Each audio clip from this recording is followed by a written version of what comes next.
Hello again and welcome to another Warhammer 40k Mordian Glory video, and today guys we are going to be talking in-depth list analysis of Mordian Glory's Black Tide 2.0. So I hope you guys are super excited for this video. Long time viewers of the Mordian Glory channel will remember my affiliation, my battle lust when it comes to talking about Black Templar, Primaris, not Primaris, fuck that, but Black Templar, Black Tide armies charging across the field. I love talking about Black Templar Horde armies. I think they're really, really cool and thematic, and to be honest, they're pretty powerful too. If you build it for the edition, they will come, and by they, I mean victories, of course. Anyway, without further ado, let's dive straight into today's video. What the hell am I even talking about? What is a Black Templar Tide? What is a Black Tide? What are Crusaders? Let's talk about this right now. So what the hell is the Black Tide, and especially what is the Black Tide 2.0? Well, traditionally, what the Black Templar Tide was essentially you were taking advantage of the fact that Black Templars get access to a unique unit called the Crusader Squad, and the Crusader Squad allows you to take a mixture of power armoured guys and carapace armoured guys, so 3+ save and 4+ save blokes, mash them together in a squad that can range from 5 to 20 men. And then, you know, the advantage of doing that obviously is you can get more concentrated buffs on one unit. I mean, for example, if you're talking like 8th edition and whatnot, it was a lot easier to take your big squads, link them back to like a captain or a chapter master, and everyone's getting rerolls and whatnot. And essentially, with the advent of the Black Templar supplement that came out recently, if you can see what I was doing, I'm doing sort of air quotation, it's not that recent, but it's, you know, like within the last 6 months, I think. You got access to a new unit. So no longer did you just have access to Firstborn Crusader Squads, you had access to Primaris Crusader Squads. And these guys are the tits. They are really, really good. I saw them and instantly went, spamming these guys is a solid way to victory. A solid way to victory. Now, what the hell am I talking about? Let's dive in initially, quick touch on the Primaris Crusader Squad. It is a minimum of 10 men strong. It can go up to 20. You have to take, if you take it maxed out, which as you can see in this video is what I've done, then what happens is you get 11 initiates and 1 sword brother, basically a sergeant, and then which is 12 power armor blokes, and you get 8 Primaris neophytes. Now the reason I'm mentioning these numbers is traditionally in like the old Crusader formations, you got 10 power armor blokes, 10 scout blokes, but now it's 12 and 8. Just a little distinction, thought I'd highlight it. Now, what is so good about these Primaris boys? Well, firstly, now, unlike the old Crusader squads where the neophytes only got combat knives, guess what? No AP on combat knives. Primaris boys, everyone gets an Astartes chainsword, which means off the bat, you are rocking AP -1. Which is fantastic, okay? You're also, your sword brother has to take a power sword, which is actually totally fine, because we talked about this before in many guard videos and many videos in general. It's sometimes quite nice and quite good to have one good combat weapon, one really strong combat weapon in a unit, because there's going to be those times when you just need just a little bit extra punch to get you over the line, and having a little smidge of AP3, AP4 in Assault Doctrine sort of sprinkled in there, you know, with the extra strength means that you strength 5 base, or if you're near Helbrecht, we'll get this in a bit later, but Helbrecht you become strength 6. That's really interesting. So it's nice having that 1 power sword. If I didn't have to pay for that 1 power sword, I still would pay for that 1 power sword. Put it that way. So how I ran this army, so that's the concept, that's the unit. Now let's analyze the unit a little bit more, right? So you've got 1 bloke with a power sword, and then you've got 19 blokes with chainswords. Now, because these are Primaris, everyone has 2 attacks base. Even the neophytes have got 2 attacks base. Okay? So, with the chainsword, that's 3 attacks base on everyone. With shock assault, that's 4 attacks base on everyone. And with access to the Black Templar litanies, you can make one of those squads go up to 5 attacks per person. And that's mirrored for the sword brother as well. He gets an equal amount of attacks to that because he has like 3 base because he's like a Primaris sergeant, right? He just, you know, doesn't get the extra, he doesn't have a chainsword. But when he gets charged, he gets 4. If he's got the Fire to Devotion, he gets 5, right? So you're basically getting 4 attacks per dude, which means on one 20-man squad, if it gets into combat, you're getting 80 attacks. Now, the thing is, what I found with these squads is the vast majority of the time, the majority of the models were getting in. Because obviously with big squads, you've got to think about, well, are some going to be conga lining back? Are you going to be able to get enough in within like 2 ranks, which is essentially the max you get for like combat? Yeah, you do. You're not running like a 30-man unit or 40-man, 50-man unit, which you can get with like, you used to be able to get with like conscripts and whatnot and other factions. You know, 30 of your boys, often, 10 of them aren't going to get to fight. 20 Primaris, taking into account that you might lose 3 or 4 on the way in. That's like 15 dudes. They're all going to get to fight. 15 men getting into combat, that's not a problem. 20 blokes, if you get a full unit in, that's not a problem. That's just 2 ranks of 10. That's easily done. That doesn't take up a huge amount of space on the battlefield. So when you put it like that, it makes you realise, like, these guys, not only are they big units, but they've got fantastic force concentration as well. And they've got fantastic punch. Now, you then start taking into account some of the other buffs that we can put on these blokes, and you're going to understand how I took down 4 great demons with nothing but chainsaws, essentially. You know? How I literally charged down like multiple armies across 9 games at Adepticon, where you'd think on paper I had no right, and I just chopped them to pieces. Okay, this army does well. And in the hands of a more competent and more experienced general than I'm sure it would do even more. Basically, by the end of the event, I'd learned a lot of things about this army, and I was doing really, really well. So I just want to say that it's strong, and the core of its strength is these Crusader squads. Now, I know what you're saying.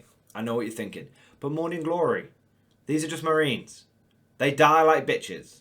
You know, there's 2 damage weapons for days out there. Everyone's got so much AP that your brain melts out of your ears. Why? You know, these guys are going to get picked up by the handful. And it's like, yeah, you would get picked by the handful if you weren't Black Templars. Because Black Templars have access to vows. Now, vows are like super doctrines, but you get to pick them at the beginning of the game. I'm going to let you into a little secret. You're basically going to pick the same one every single game. Okay? It's like called Uphold the Honor of the Emperor, I believe. I don't even really know its name. What I do know is that it gives everyone in the army baby transhuman. So what is baby transhuman? It means you can't be wounded on 2s, which means you can only be wounded on a 3, 4, 5, or 6. That's across the whole army. Straight away, think about all that Tau plasma out there. Think about all the weapons out there which are now basically strength 8. You don't care. You don't care that strength 8. You're still only getting wounded on 3s. And you still have access to the stratagem transhuman physiology, which can make one of your squads only wounded on 4s. Which is massive. You're taking 20 blokes and they're only getting wounded on 4s. But Mordian Glory, I hear you say, you haven't solved the AP problem. Oh, my little friend, I have solved the AP problem, because the other part of this vow is you get a 5 from vulnerable save. So you get baby transhuman and a 5 from vulnerable save. Fantastic. That 5 from vulnerable save means that 33% of all incoming damage goes away. Doesn't happen. And then it's like, and also the enemy with their big guns are wounding you 16% less. So they're wounding you 16% less with their big stuff. And think, people are bringing a lot of single shot big weapons these days. And then even if they do get it through 33% of the time, it stops every time. I mean, that's just great. And then you start adding in other buffs. Okay, it starts getting pretty crazy. We start stacking on these defensive buffs. So you then start looking at things like I said, mini transhuman. Then you've also got access to Chaplin Commanders. Now, Chaplin Commanders does a whole load of things, but one of the things he does is he gives everyone within 6 inches of him a 6-up feel no pain. So suddenly you've got these huge squads with 2 wounds apiece on every guy who are stopping, getting wounded 16% less. They're stopping 33% of the damage, and even when they're getting hit by a damage 2 weapon, every single time you get 2 chances to roll a 6 and basically stop one of the damage. You save a wound. And let me tell you, when you're running 80, 90 blokes and you're rolling all those 6-ups, let me tell you, it happens all the time. constantly people hitting you with damage to weapons, and you just get that 6 and you're having a great time. Because it basically means that Marine lives and it gets to eat another damage to shell from somewhere else. And the best bit is, if someone's hitting you with this high AP stuff, just put it on Neophyte. Put it on Neophyte. He's only on a 4-up save. Him going to a 5-up save is not a huge difference to his life situation. One thing to do mention with this Val, by the way, just going backtrack a little bit, you can't get the benefit of cover saves, but you've only got a 3-up armor save anyway, so getting most of the time you get stacked straight to your 5-up vulnerable save anyway. Going back to Grimaldus, so you've now got all these buffs, plus you've got a 6-up Feel No Pain, plus Grimaldus has the ability to, with one of his litanies, give one unit a 5-up Feel No Pain. So if you think about so what I often did with this army is I would have like one of my squads screening the other 3 squads. So the one squad would be like lined up as like in a long line, and the other 3 squads would be like in square bricks behind them, so that if the enemy was like charging in or whatever, they'd always go for that front squad. And I'd be like, okay, well that front squad is going to have the 5-up Feel No Pain and the transhuman and the 5-up invulnerable save and the mini and they've already got the mini transhuman. That squad's like, that is impossible to shift. That's a huge amount of defensive buffs. Apart from things which are like strength 4, you're basically as durable, if not more durable, than a Death Guard Plague Marine. Because every time someone hits you with one of those big weapons, which everyone's think of all that Tau Plasma, that's like 8, strength 8 and whatnot, or all those other weapons like strength 8. Every time someone hits you with one of those, you're like, well, both of us are getting wounded on 3s, but only one of us is getting a vulnerable save against this. And you do have reduced damage by 1, fair play, but I've got 6-up for 5-up Feel No Pain, which kind of lets me get a reduced damage 1 in a lot of the time. Maybe reduce every other damage by 1. That's kind of how it works out.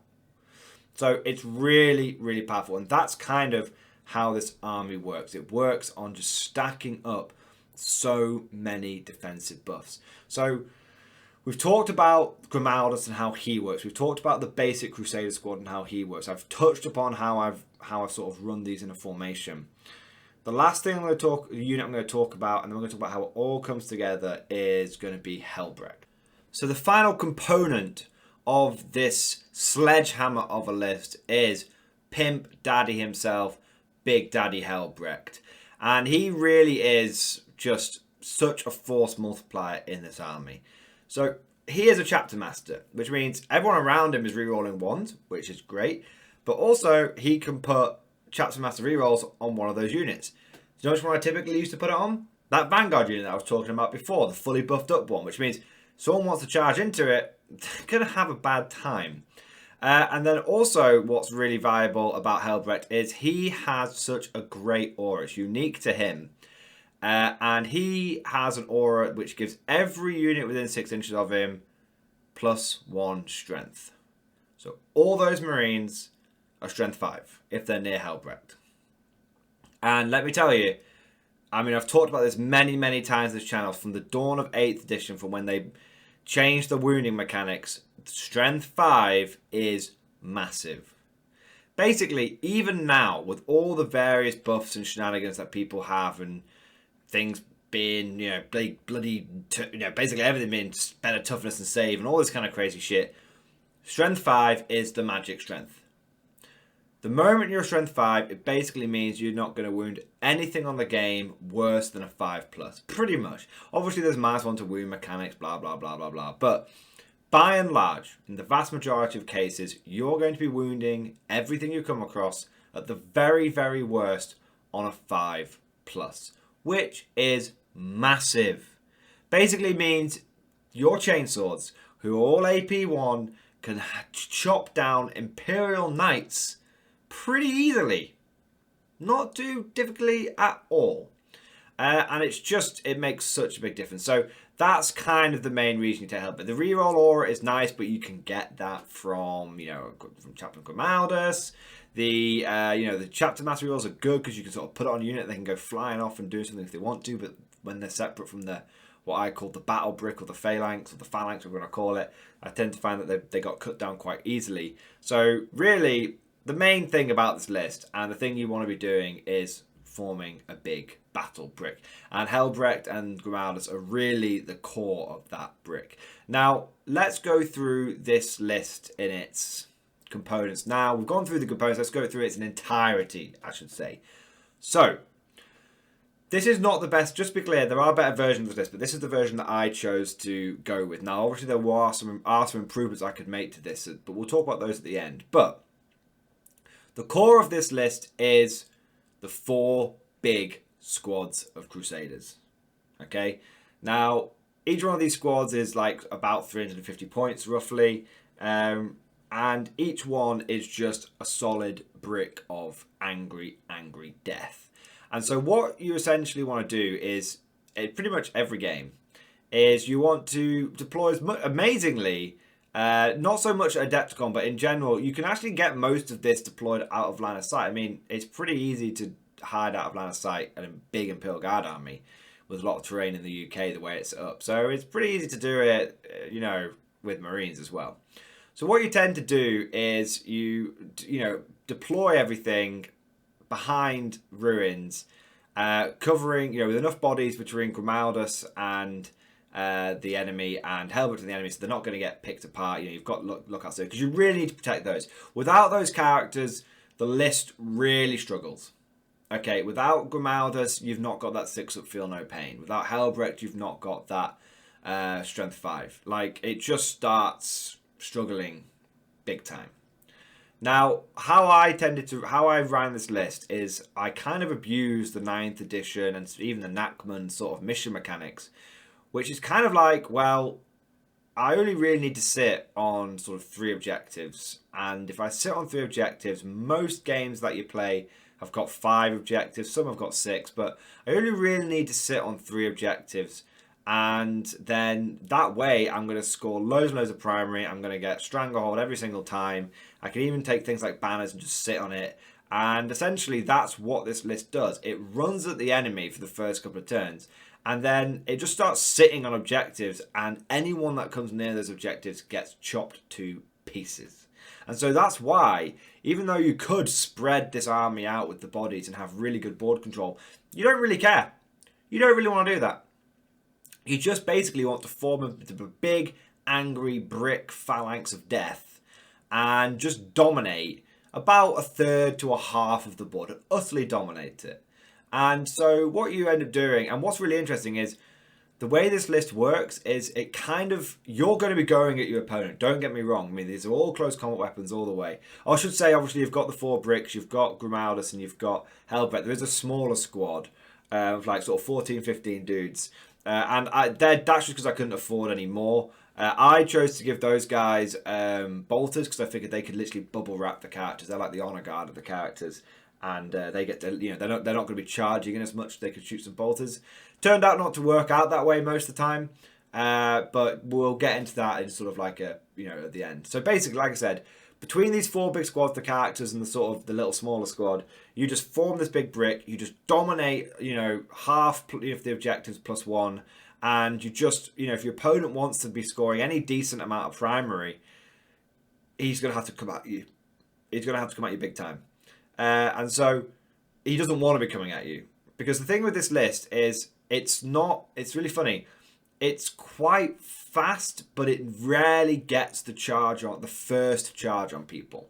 So it's surprisingly fast because Grimaldus has another ability, one of his little servitor buddies, where you roll D3 plus 3 for your advance roll. So you're always going a minimum of 10 inches, and very often you're going the full 12 because the Black Templar trait that you have, is your basic trait, allows you to reroll advance and charge rolls. So you're rolling D3 rerollable plus 3. So that's really, really nice. So often you're like stomping around. I'm going 12 inches a turn with my guys. That's great. Smaller boards. I never failed to get to people turn 2. And often, there'd be a charge going on somewhere turn 1. But the thing is that you can't advance and charge as Templars. So what you tended to find would happen is you storm up the board. You don't really care about cover because you can't take advantage of it anyway. Your units are fairly big. So after the first turn, you're probably not going to be in like obscuring or anything like that. So you just charge at the board. And then I cannot emphasize this enough. This is the one thing you take away from this video. This list is tough. It is durable. every single person, from Harlequins to Tau, every single person who has shot at this list has done less damage than they thought. I had a Tau gun line open up on this army and fail to pick up a squad of these guys. Fail to pick up a 20-man squad. I have had Harlequin, not the ultimate boat spam, but 9 or 10 boats of Harlequins open up on this list and it just take it. It is super, super durable. Every single person, without fail, I'm not exaggerating, every single person who has charged this list has bounced and had their units eaten in the counterattack. Every single one. I've had a fully buffed up Harlequin troop charge into this unit, into one of these units, admittedly kill sort of 10 to 13 of them, and the remaining 7 Black Templars turn around and eat every single Harlequin. Chop them to pieces.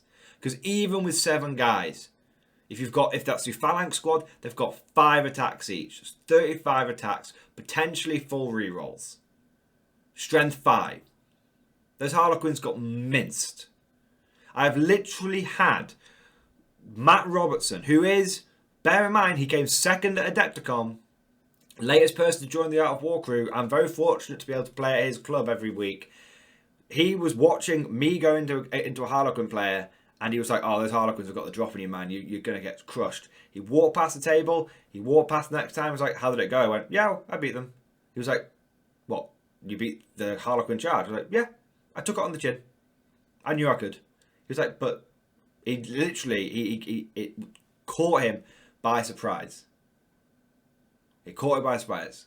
So, like, my point is that the way this list works is you storm up the board, you take the objectives, you start fucking with the enemy's primary, and then the enemy is forced to come and deal with you.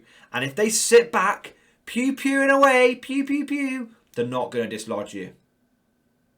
And if the enemy charges you, they're going to bounce off and you're going to eat them. I have had Keeper of Secrets. I have had Be'lakor. I have had Space Wolves, Vanguard Veterans. I have had other Black Templars. I have had Redemptor Dreadnought spam. I have had Tyranids. I have had Harlequins. I have had, not Tower, admittedly, they don't charge in. Every single one of those armies charged in, bounced off, and then got eaten. That's how this list works. You know how I always say with the Guard? They get punched, but then they hit back harder. This list literally does it. It's like you send these units in, they punch into this amorphous blob of glue, and then suddenly the glue just starts like eating them. It's like that's really, really scary, messed up scene, like the old King Kong film, where like they're in the pit and the big lizard, they're not the big like weird worm thing's like chowing down on that guy, and he's like hacking at it with a machete, and it's just chowing down on him. That's my list. Is that worm thing? You just, oh, you hacked me with a machete. Oh, nom, nom. Oh, you hacking me a bit more. Oh, nom, nom. That's how it does it. Because every single one of the units is just pumping out horrendous levels of attacks. And everything, every single time someone does, oh, it's a 2 damage weapon. Okay, yeah, oh, got a 6, that's fine. Got 1 6, that's okay. Oh, got 1 5, that's fine. So, it's just gnarly. Now, out of all the games that I've played with this list, I played approximately 5 practice games, and then I played 9 games at Adepticon with it. So roughly, that's like 14. Let's say like 14, 15 games. Okay, because I'm probably misremembering one. This list has lost 3. It has won 12. Lost 3. It's just gnarly. So like you've literally got to, the funny thing is about it is it's actually quite tactically flexible, and this is sort of the final closing thought I'm going to end on it. It's like if the enemy is like going to sit back, and like a guard gun line or something like that, or it's a shooting gun line, you can kind of, when you place it, you start to get to feel for it, like, yeah, I can probably take that. Like, oh, that's like a marine gun line, I can put, iron hands, I can probably take that. Like, you can just run at them. And they can see this steamroller coming towards them, and they can see it and they're shooting away, but maybe they'll kill half of them, but then 50 assault marines getting 50 assault intercessors basically getting to you. That's gonna hack you to pieces, man. It just is. Every single day of the week, it just is. And then Helbrecht himself is no slouch in combat. Grimildus himself is no slouch in combat. They can be a little fragile, but they're pretty. Helbrecht is basically a dreadnought. He's just a dreadnought in terms of base size and wounds and everything. So he's pretty gnarly. So you've got that kind of situation. You've got the situation where it's like, okay, I'm playing an enemy assault list. I know they're going to get the drop on me, so I'm just going to take the objectives, and then they're going to, like we've aforementioned, they're going to bounce, and then we eat them. And then you've got the list, which I didn't learn this in my first game against the new Tau, but I learned it in my second game with the new Tau, which I lost the first game. I won the second game. This list beat, with some, it was a team event, but hear me out. This list beat Tau, and it did it because it basically sat behind landslide blocking terrain near objectives, and the Tau were like, okay, if we go near that, it's going to chop us to pieces. We're Tau. But we have to go near it because otherwise we're going to get no objectives. And so the Tau players literally, I didn't learn this in my first game against Tau, and you wait for the main Adepticon video to come out for that one, because you're going to love the story about how this list charged on our Tau gun line and was one turn away from winning it. It's just, you've got that to look forward to, guys. But in the second game, I played it super cagey, and it was just like the Tau players were just stuck. They were like, if we come out to try and take the objectives, we're going to get charged, and we're going to get tied up, and it's just going to be so annoying. And so it's such a good list, because if you face someone who wants to shoot to death, you can absorb the shooting. Genuinely, you can absorb the shooting. If you're all together around Grimaldus and Helbrecht and you've got those buffs up, you can do it. So it's a really, really good list. It can take ground, it can push past, it can crush everything, it can kill stuff, it can take a punch, it can play the objective game, it can play the killing game. It's just fantastic. It can do all sorts of stuff. And secondaries, it's super flexible on. You can, if you just want to go for the killing secondaries, it can do that. It's not just a drawable list. It's got great killing capability as well. If you want to play the more cagey, objective-based secondaries, it's happy to do it. Like, it's really happy to do it. Now, a couple of things to say, very quick, sort of 1 or 2 minutes on this last bit. A couple of things to say about how would I improve this list? So, this list has precisely 99 models in it. And I took it that way because I could then say I've got 99 Primaris and a Witch Ain't One. Bit of a play on words from the old Jay-Z thing there. And that was the main reason I took it. If I was to do this list properly, I'd drop 4 people from the smaller squad and take like a lieutenant in there. Just that everyone gets reroll once to hit. To wound, sorry. And also so I can actually take a free relic. I didn't get a free relic in this army. It's just, it's 1 battalion, and I've got no unnamed characters, so I can't take a free relic. I could upgrade someone for a CP to then take one of a limited selection of relics, but I didn't really want to put like the Sword of Judgment on anyone. I didn't really want to do that. So I just didn't take a free relic. And I made Grimaldus my warlord because I figured I might as well have a bit, because Helbrecht's one isn't great, and I figured having Grimaldus be able to deny 2 psychic powers on +1 and then have the Black Templar stratagem that lets you just nullify a psychic power on a 4+. Gave me decent psychic defense, and then all the 5+ against mortal wounds that Black Templar should get inherently, which is coincidentally great against Tau with all the railguns and stuff, and it's great against Psykers because you're just like, yeah, you just don't do any damage to me. I had a Slanesh smite the crap out of me and do no mortal wounds because I just kept getting 5-ups and just denying things, and then using the 4+ deny, sort of cancel out. I literally took, multiple Psykers. It took them 3 turns to kill a Marine with mortal wounds, just through all the psychic defense this has innately. It's nice. It's nice when you've got a Black Templar list that is making Psykers crap themselves. It feels right. So like I said, I'd take a lieutenant so I could get access to the Crusader helm, which meant I could put 3 units into the assault doctrine turn 1 if I need to, because you've got the litany that lets you put them into an extra vow, which can be the Assault Doctrine one. You've got the 2 CP stratagem, then the Marine Coats lets you go into all doctrines for a turn. And then you've got the Crusader Helm that lets you do it. Potentially you can have 60 Marines with 240 re-rolling all hit attacks, re-rolling ones to wound, AP -2 attacks. Because you've got 3 squads with 80 attacks each. They're all, Commanders gets off the litany of reroll all hits within 6 inches. And obviously it's just for combat. And then you AP2 because they're all in the Assault Doctrine. Yeah, you can do that.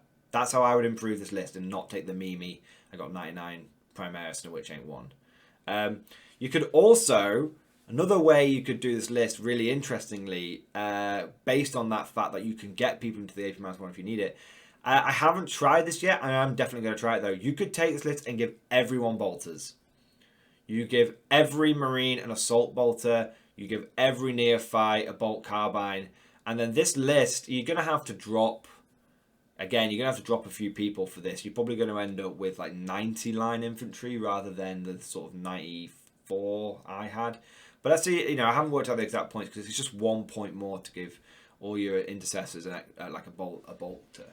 So if you drop 1 intercessor from the small squad, you can take, give a whole squad assault bolters essentially, and with change. So yeah. So the point is that if you do that, you've then got like 4 blocks of dudes running around, and 11 of them, are getting 3 shots each. So that's 33 shots. And then 8 of them are getting 2 shots each. So that's 16 shots. Then you've got the heavy bolt pistol on the Duda, on the Sergeant. So what's that? 33 plus 90, 16, 43, 49, and a pistol. 50 shots? That seems about right, right? 33, 43, 49, 50. 50 shots a squad seems rough. I might be 6 squad shot. I'm super tired. The point is, you're looking at like 200 shots a unit easily. Yeah, 50. So that's like 200 bolter shots a turn. Because if you're in 24-inch range, you're getting those shots. And, you could then start playing around with not needing Hellbreak because you're going to be less combat orientated. Because what I noticed is something I mentioned at the beginning of the video. I'm going to mention it at the end. Like I said, that shooting squad would sit back, and that was sort of the intention, bodyguard. And it's like, no. What that shooting squad often ended doing is blazing away with its bolters, doing some decent damage, and then just charging in. Because at the end of the day, a Primaris Marine on the charge is still getting 3 attacks a dude. And often, all you're doing is just bumping straight into people's invulnerable saves. So, it doesn't really matter. You can put them into AP1 if you need to. The only time that would really struggle is if you came across a lot of Custodes infantry, because you're really going to struggle then, because they were going to be on 2-up save the whole game. So, it's kind of like catch 22, 50-50. But yeah, certainly the bolter Black Tide has some potential there. So, I don't know. But this is the list that I ran at Adepticon. I've given you some advice on how you could adapt it and whatnot. I found this list to be super powerful, super exciting, totally against the meta, totally messing with people. The list of people that this list has beaten, to give it its credit, to give it its kudos. It has beaten Dark Eldar. It has beaten Old Eldar, and it has beaten New Eldar. It has beaten Harlequins. It has beaten Tyranids, admittedly not Crystal Stampede, just regular Tyranids. It hasn't faced new Tyranids yet. It has beaten Black Templars. It has beaten Space Wolves. It has beaten Tau twice. And then flipping heck, I'm starting to struggle to remember what else it's beaten. What else was at Adepticon? It's beaten Garda Marines. It's beaten Guard and Genestealer Cult. And it's beaten, like I said, what was the one? Necrons, double Necrons. It's beaten all sorts. It's basically, it's taken on. Oh, and it's beaten Custodes. Smashed them. Absolutely smashed the Custodes. The Custodes went in and got eaten. The worm came out and ate them. So it's absolutely a grim, gnarly list that takes a punch, feels like it's getting a bit crushed on turn 1 and 2, and then just eats everything. Anyway, guys, we'll leave that there. There's kudos. Want to say before I forget, I really want to start doing this at the beginning of the video. Huge thank you to the Patreon supporters.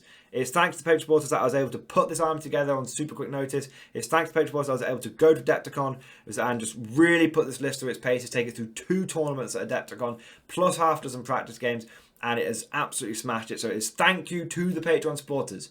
You guys are truly legendary. And if you're interested in becoming a Mordian Glory Patreon, check out the link down in the description below. Thank you for watching. Hope you've enjoyed this video. Keep on crusading for the Emperor, and I'll see you guys next time.